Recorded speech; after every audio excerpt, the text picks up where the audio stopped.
नमस्कार. भारतीय जनता पार्टी प्रदेश कार्यालयामध्ये आयोजित या पत्रकार परिषदेमध्ये आपल्या सगळ्यांचं मनापासून स्वागत. उभाटा गटाचे पगारी नेते संजय राऊत यांनी आज मुख्यमंत्री देवेंद्रजी फडणवीस यांच्यावर टीका केली. संजय राऊत यांना मला सांगायचं आहे की देवेंद्रजी फडणवीस हे मॅन ऑफ मिशन आहेत, तर Sanjay Raut man of commission आहेत. ज्या पद्धतीनं कमिशन खाण्याचं काम, ज्या पद्धतीनं दलाली वसूल करण्याचं काम संजय राऊत यांच्याकडनं केलं जात आहे.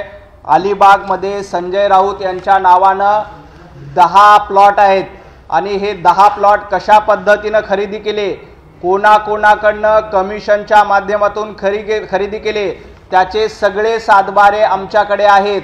संजय राऊत कमिशन खाण्याचं काम, संजय राऊत दलाली खाण्याचं काम तुमचं आहे. देवाभाऊ सातत्यानं मॅन ऑफ द मिशन आहेत.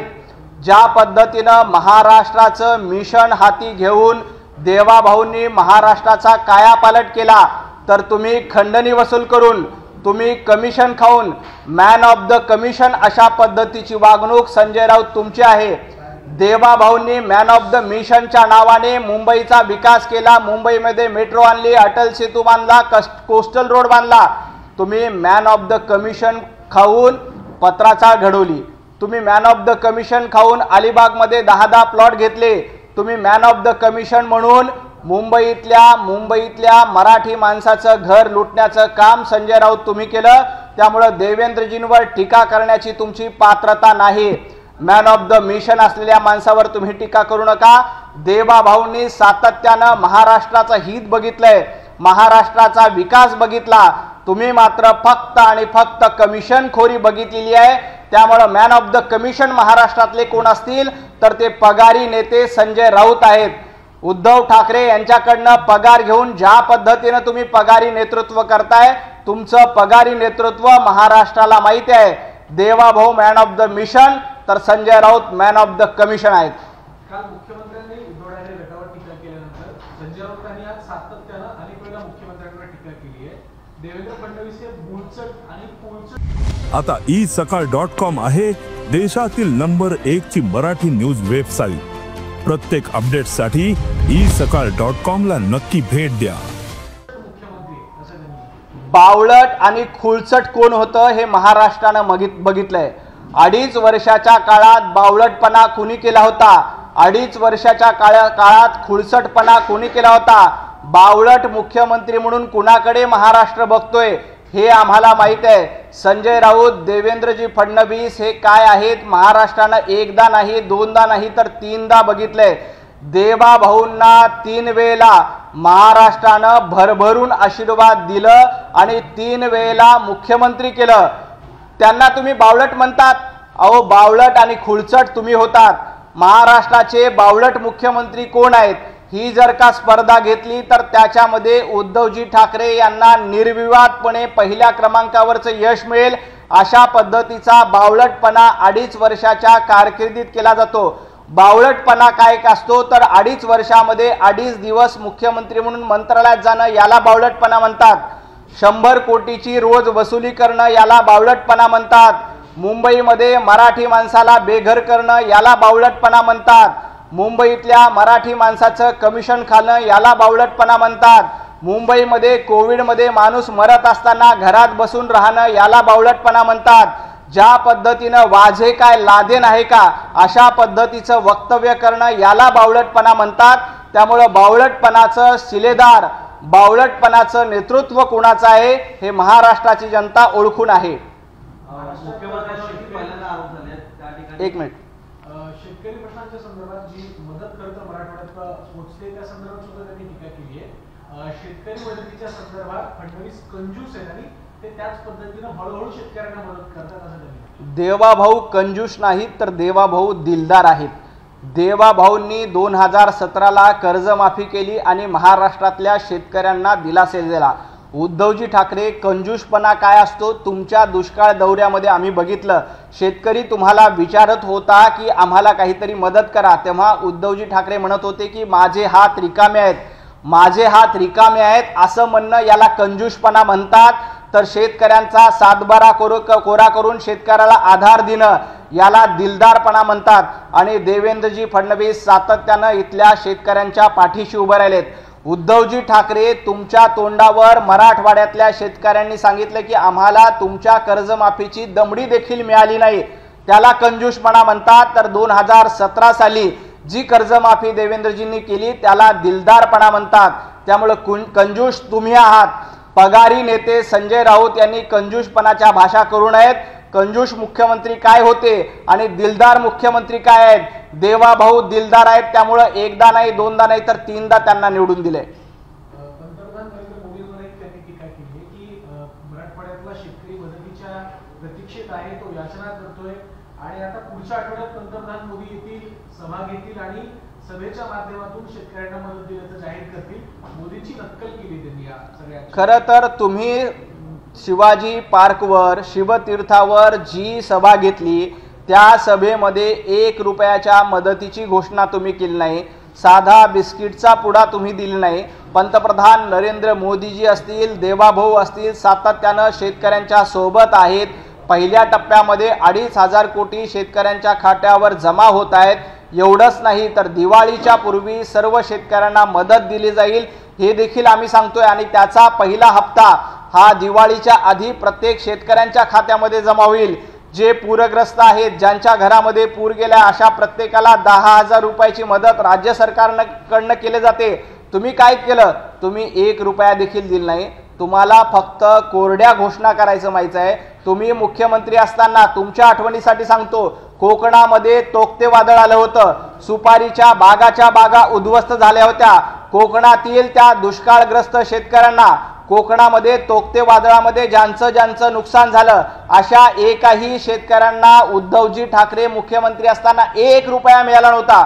कोकणामध्ये सुपारीच्या बागा उद्ध्वस्त झाल्या होत्या, शेतकऱ्यांचे आयुष्य उद्ध्वस्त झाले होते, उद्धव ठाकरे मुख्यमंत्री होते। उद्धव ठाकरेंनी फक्त 2.5 तासाचा दौरा केला होता आणि आजपर्यंत कोकणातल्या त्या शेतकऱ्यांना 1 रुपया देखील मिळाला नाही।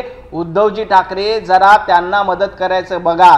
महायुतीचं सरकार आल्यानंतर कोकणातील त्या शेतकऱ्यांना मदत झाली, त्यामुळे तुम्ही अशा विनाकारण व्यर्थ बडबड करण्याचं काम पगारी नेते संजय राऊत यांनी करू नये। पुणे मेट्रोमध्ये 12,000 कोटीचा मलिदा खाल्ला असे आरोप खरं तर मलिदा खाण्याची परंपरा ही संजय राऊत आणि उभाटा गटाची आहे।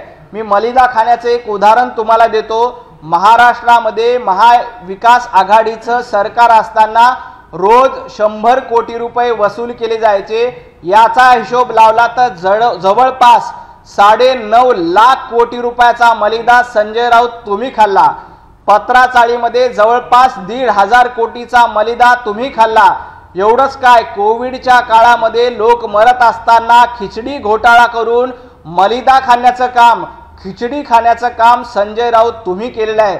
त्यामुळं तुम्हाला मलिदाच्या किंवा 12,000 कोटीबद्दल बोलण्याची गरज नाही। 12,000 कोटीचाच हिशोब द्यायचा असेल तर उद्धवजी ठाकरे मुख्यमंत्री असताना बिल्डरांना जवळपास 12,000 कोटीची करमाफी तुम्ही केली होती। अशा पद्धतीचा बिल्डरांकडनं मलिदा खाण्याचं काम, आपल्या जवळच्या बिल्डर मित्रांना फायदा करण्याचं काम उद्धवजी ठाकरे तुम्ही केलं होतं आणि पगारी नेते संजय राऊत यांनी केलं होतं। पहिल्यांदाच कोणीतरी मुख्यमंत्र्यांवरती आरोप केले, ते पण भ्रष्टाचाराचे। संजय राऊत म्हणतात की अदानी अंबानी यांच्याकडून 25% आहे ते मुख्यमंत्र्यांना भेटतात, कसं होतं? खरं तर अदानी अंबानीच्या गप्पा कोणी करावं? अहो, ज्यांच्या लग्नामध्ये जाऊन तुम्ही नाचला होतात, तुम्ही लग्नामध्ये नाचणारे, तुम्हाला त्याबद्दल बोलण्याचा अधिकार नाही। अदानीचा प्रोजेक्ट, अदानींना पहिल्यांदा धारावीमध्ये प्रोजेक्ट सँक्शन करण्याचं काम कोणी केलं होतं? उद्धव ठाकरे मुख्यमंत्री असताना ते झालं होतं आणि ते ऑन रेकॉर्ड आहे। कमिशन तुम्ही किती खाल्लं होतं हा माझा सवाल आहे।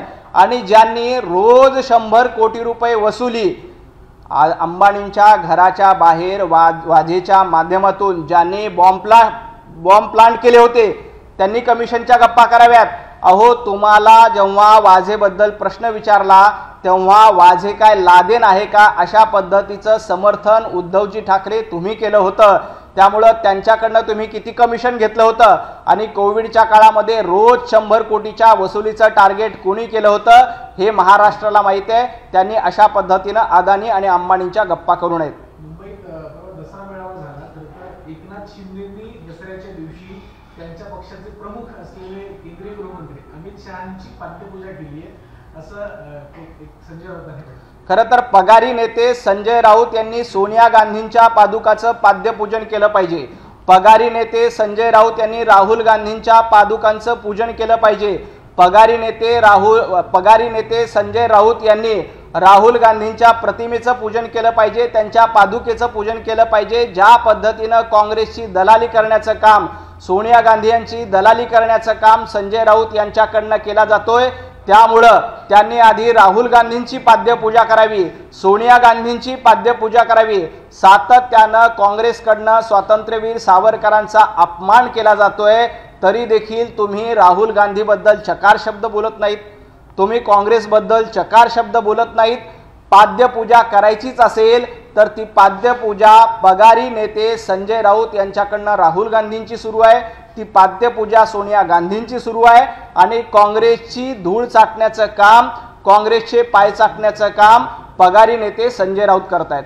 पुणे पोलीस आयुक्त भाजपचे पगारी कार्यकर्ते आहेत आणि पुण्यामध्ये टोळी राज्य चालवते, जिल्हाधिकारी, महापालिका आयुक्त आणि पोलीस आयुक्त हे टोळी प्रमुख आहेत. हे कोण सांगते? पगारी नेते संजय राऊत. संजय राऊत हे पगारी नेते आहेत हे महाराष्ट्राला माहिती आहे. आणि राहिला प्रश्न टोळीचा, तुमची टोळी काय काय करते? तुमच्या टोळीच्या माध्यमातनं महाराष्ट्रातल्या कुठल्या कुठल्या शहरामध्ये खंडणी वसूल चालते? नाशिकमध्ये पगारी नेते संजय राऊत असताना कुणाकुणाकडनं कशा पद्धतीनं खंडण्या वसूल केल्या जायच्या? नाशिकचे संपर्क प्रमुख पगारी नेते संजय राऊत असताना कशा पद्धतीनं खंडण्या वसूल केल्या? कशा पद्धतीनं नाशिककरांना लुटण्याचं काम पगारी नेते संजय राऊत यांनी केलं होतं?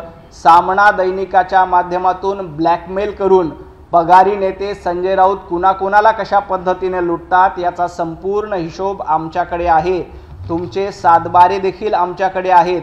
त्यामुळं कृपया संजय राऊत यांनी अशा पद्धतीची भाषा करू नये. रामदास कर्मांच्या संदर्भात रामदास कर्मांनी जी टीका केली, जे आरोप केले बाळासाहेबांच्या मृत्यू संदर्भात, त्यामध्ये राऊतांनी टिप्पणी केली की रामदास कर्मांना खरं तर विधान परिषदेला कोकणातून विरोध होता, शिवसेनेतून विरोध होता, पण उद्धवजींनी त्यांना परिषद दिली तरी सुद्धा ते आता अशा पद्धतीचे आरोप करतात. खरं तर पगारी नेते संजय राऊत यांना विधान परिषद काय राज्यसभा द्यायला लोकांचा विरोध होता. मी पत्रकार होतो, मला माहीत आहे की त्यावेळेला पगारी नेते संजय राऊत यांना खासदारकीची उमेदवारी देऊ नये यासाठी तत्कालीन शिवसेनेतल्या अनेक लोकांनी विरोध केला होता की संजय राऊत आपला माणूस नाही आहे, संजय राऊत हा सिल्वर ओकचा गुलाम आहेत, पगारी नेते संजय राऊत हे काँग्रेसचे गुलाम आहेत अशी माहिती शिवसेनेच्या नेत्यांना होती. त्यामुळं पगारी नेते संजय राऊत यांना खासदारकी देऊ नये यासाठी अनेकांनी प्रयत्न केले, अनेकांनी संजय राऊत यांना विरोध केला, तरी देखील तो विरोध डावलून पगारी नेत्यांना खासदारकी देण्याचं काम उद्धवजी ठाकरे यांनी केलेलं आहे. त्यामुळं यांनी रामदास कदम असतील किंवा नीलमताई गोरे असतील यांच्याबद्दल पगारी नोकरदारांनी आणि पगारी नेत्यांनी तर बोलूच नाही. रोहित पवारांनी आरोप केले काल गौतमी पाटील यांच्या नावात असलेल्या गाडीचा अपघात झाला, त्या ठिकाणी चंद्रकांत पाटलांचा एक व्हिडिओ आहे, तो सोशल मीडियामध्ये व्हायरल होतोय. त्यांनी प्रश्न केलाय की तुम्ही तुमच्या मतदारसंघातील नामचीन गुंड आहेत ते भारताबाहेर पळून गेले, महाराष्ट्राबाहेर पळून गेले, त्यांच्या अटकेसाठी तुम्ही पोलिसांवरती दबाव टाकत नाही, तर ह्या कारवाईसाठी पोलिसांवर दबाव टाकता. मी चंद्रकांत दादांचा तो व्हिडिओ बघितलेला नाही, परंतु माझा रोहित पवार यांना सवाल आहे, तुमच्या सरकारच्या काळामध्ये कशा पद्धतीनं गुंडगिरी केली जात होती?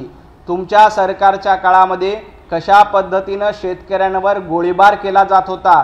तुमच्या सरकारच्या काळामध्ये पुण्यामध्ये कशा पद्धतीनं टोळी युद्ध केलं जात होतं? याचं आत्मपरीक्षण रोहित पवारांनी पहिल्यांदा करावं आणि मग इतरांवर बोलावं.